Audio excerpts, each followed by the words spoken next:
No, me la voy a No digo. No, nunca estará un نحمده ونصلي على رسوله الكريم أما بعد أعوذ بالله من الشيطان الرجيم بسم الله الرحمن الرحيم نون والقلم وما يسطرون صدق الله مولانا العظيم. میرے انتہائی محترم صحافی برادری، میرے نوجوان دوستوں، آج کا یہ پروگرام، آج کی یہ تقریب سجائی گئی ہے وہ خالصاً صحافتی سلسلے میں ہے، اور صحافت ایک بہت بڑا پاکیزہ ادارہ ہے. صحافت سے وابستہ مجھے 40 سالہ زندگی میں نے بہت کچھ سیکھا، بہت کچھ کھویا اور بہت کچھ پایا. عرض کرنے کا مقصد یہ ہے کہ جو یہ قلم ہے نا، قلم، اس کی تو اللہ پاک نے قرآن حکیم میں بھی عظمت بیان کی ہے. اگر قلم کو قلم سمجھ کر استعمال کیا جائے معاشرے کی بھلائی کے لیے، معاشرے کی بہتری کے لیے، تو معاشرہ بہتر ہو سکتا ہے. اسی دور میں یہاں پہ ڈی آئی جی تھے میجر ضیاء الحسن صاحب ملتان میں، وہ جب جلال پور آیا کرتے تھے ان کے ساتھ ہماری اچھی بات ہوتی تھی. ہاں، تو وہ کہا کرتے تھے کہ پاکستان میں 4 پے ہیں، اگر یہ ٹھیک ہو جائے تو پاکستان جو ہے بالکل ٹھیک ہو سکتا ہے. انہوں نے کہا جی پہلی پے جو ہے وہ پاکستان سے ہے، دوسری پے جو ہے وہ پریس سے ہے، اور تیسری پے جو ہے وہ پولیس سے ہے، اور چوتھی جو پے ہے وہ پٹواری سے ہے.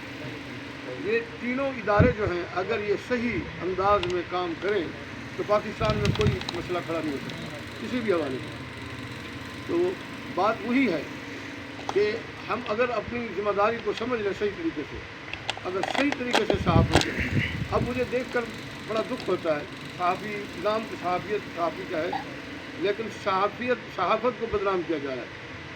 جیسا کہ وہ سلسلہ شروع ہوا ہے، بڑا دکھ ہوتا ہے. تو لفافہ علم جو ہے یہ بڑا چلا ہے آج کل، بہت زیادہ ہے نا جی. وہ لفافے کے بغیر جو ہے نا 2 لائن کی خبر نہیں چلتی. اور پھر زیادہ تر جو ہے نا یہ اپنا سوشل میڈیا والوں نے، یہ چینلوں والوں نے، یہ انہوں نے جو گند کیا ہے نا، اور یہ صرف پیسے کے اسی میں ہے نا جی. انہوں نے اپنی شخصیت کو نہیں دیکھا، اپنا وقار نہیں دیکھا. اب پولیس والوں کے درمیان یہ ویسے بھی کسی بھی ادارے میں چلے گئے، ان کی کوئی عزت نہیں ہے. پیچھے میں نے خود اپنے کانوں سے گالیاں سنی. جس ادارے میں جائے افسر سے جا کے ملیں تو میں بھی جاتا ہوں ملنے کے لیے، اپنا کام کے حساب سے جاتا ہوں، میرا تعارف بھی ہوتا ہے ان سے. تو کہتے ہیں یار قاری صاحب آپ اتنے بزرگ پرانے سینئر آدمی ہیں، آپ تو کبھی نہیں آئے چلتے، یہاں تو روزانہ وہ ہمارے پاس آتے ہیں. تو وہ کہتے ہیں کہ یہ کرو، وہ کرو، فلاں کرو، یہ. میں نے کہا جی آپ پھر تھوڑی سی سختی کریں. کہتے کیسے سختی کریں؟ ہمیں بلیک میل کیا جاتا ہے، ہمارے خلاف پتہ نہیں کیا کچھ کہا جاتا ہے ہمیں. تو بہرحال عرض کرنے کا مقصد یہ ہے کہ اگر ہم مخلص ہو کر ایک دوسرے کے ساتھ ہے نا جی ایک صحافت کو صحافت سمجھ کر اگر ہم اس کام کو آگے بڑھائیں گے تو انشاءاللہ اللہ کی مدد بھی آئے گی. کوئی بھی کام ہو، دیکھو جی کوئی بھی معاشرے کا حصے کا کام، کوئی بھی انسانیت کی ہمدردی کے لیے، انسانیت کی خدمت کے لیے اگر ہم اخلاص کے ساتھ کریں گے تو اللہ کی ذاتی مدد آئے گی. اگر ہم صرف اپنی ذات کے لیے کام کریں گے، اپنی شخصی شہرت کے لیے کام کریں گے، تو اس وقت ہمیں کوئی وہ اپنا نہ اللہ کی مدد آئے گی اور نہ ہی ہمیں جو ہے وہ کامیابی حاصل ہوگی. تو بار بار یہی دوستوں سے، جو نوجوان دوست ہیں ان سے بھی یہی گزارش کروں. شمشیر صاحب تو خیر میرے استاد ہیں، ان سے تو میری وہ ہے ہی نہیں نا.